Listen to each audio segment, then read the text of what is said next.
Welcome back, Rostangan family. So this Fluffle list is insane. I've been playing it at my locals for the past couple of weeks, and all I've been getting is first, and first. It's time. Let's go.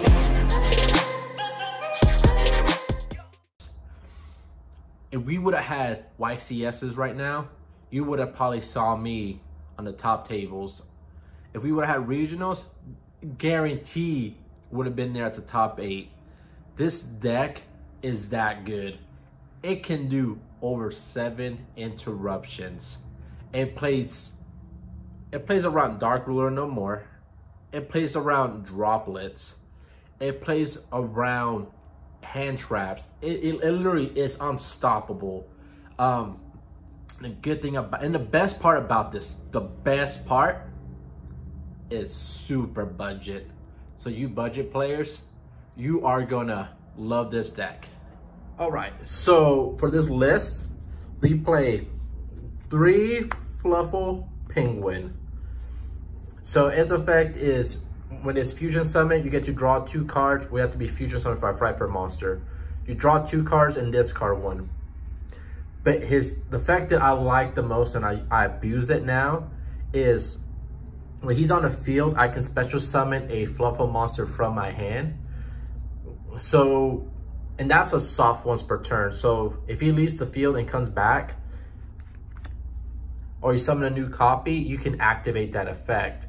And it's super necessary now, especially with the new combos that I make. I play 3 Fluffle Dogs, 2, of course, the Searcher. I only play 2 Fluffle Bears. To me, I don't think it's extremely necessary to play it at 3 anymore. Because we really want to say Toy Vendor with Foolish Goods now. So 2 has been working out fantastic for me. I also only play 2 Fluffle Wings now. 2 is like the perfect ratio. If you play 3, there's other cards you can be playing that do so much more. I played 1 Fluffle Dolphin.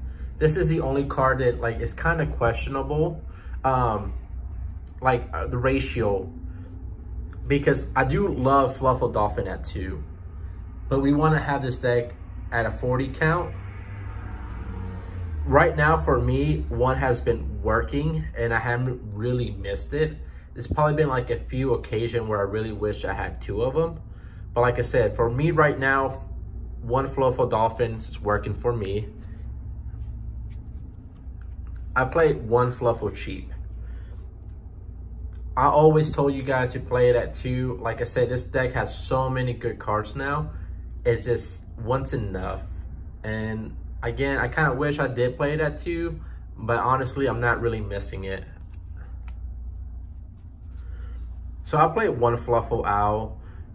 It just helps to extend so much. Just because, like I said, Penguin lets you special summon a Fluffle monster, and I'll probably abuse it like between like 3 to 4 times a duel. So yeah, for Fluffle Owl, it's just a really good extender. The best card in this deck right now is Ejim Scythe. For you guys that don't know what this does, it lets you Fusion Summon on your opponent's main phase. And also it has a protection effect. When a Fright monster gets destroyed, you can banish it. And that banishing does not activate. So that's actually pretty good. And you're probably thinking, oh, that doesn't sound that amazing. The Fright card you make with Scythe, it will explain for itself. Okay, so I play 3 Ejim Chains. You know, pretty staple, lets you search for your Fright cards. 1 Ejim Savers, again, pretty staple. It lets you manipulate your deck so you can guarantee milling a Fluffle monster with Toy Vendor. 1 Artifact Scythe. 3 Patchworks. 1 Fryfer Fusion. Another card I kind of wish I played at 2, but we want this deck to be at 40. And again, the times that I miss it, like really wish I had 2, comes really few often. So right now, like I said, 1 is a perfect ratio for me. I played 1 Fryfer Repair. For the people that don't know what this card does, so I can return a Fryfer Fusion monster from the graveyard back to the extra deck. Unless you special summon a Fluffle monster from the graveyard. But mostly we're sending this card from the deck to the graveyard with Will's effect, and we banish it from the graveyard to special summon a Fluffle monster from your hand. That's basically what we use that effect for, but this first effect does come on often. All right, so 3 Toy Vendor, best card in this deck. Basically, it lets you draw a card. If it's a Fluffle monster, you can special summon any card from your hand. And if it hits the graveyard, you get to search a Fluffle monster or Edge Up Sabers. And they're all soft once per turn, so it gets heavily abused. So you play 3 Foolish Goods. Foolish Goods, we're basically sending the Toy Vendor. Well, that's basically all we're sending. We can send the Repair, but like, let's be realistic. We're sending the Toy Vendor. So 3 Polymerization. Deck is a fusion deck. We need poly, you know.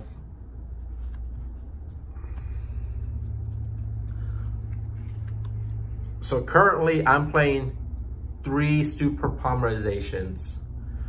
The reason is that right now a lot of people are playing Dragoons, so this is a perfect out because I don't have droplets. I bet you guys don't have droplets. If you guys have droplets, play 3 droplets, because technically droplets should have been called Fryfer Droplets because it works so good with Fluffles.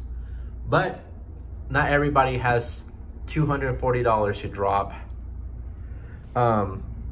So yeah, so if you were playing 3 droplets, I would be playing 2 Super Polymerization and 3 droplets. But because, like I said, droplets are hard to find, I just can't get them. I'm playing 3 Super Poly, and I'm also playing 2 Dark Rulers No More on the main deck. And you probably noticed that I don't play any hand traps. The reason I don't play any hand traps in the main is because a lot of Yu-Gi-Oh! Is kind of break my board format right now. So it's going to take you more than 1 hand trap to stop your opponent.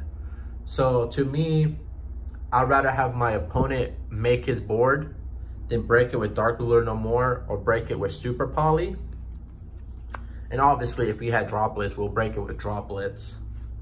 And we go on and, well, if you play Dark Ruler No More, we can't kill them, but we can set up the Scythe, or we can summon VFD, and basically it's an auto win after that because your opponent used so much resource to make their unbreakable board.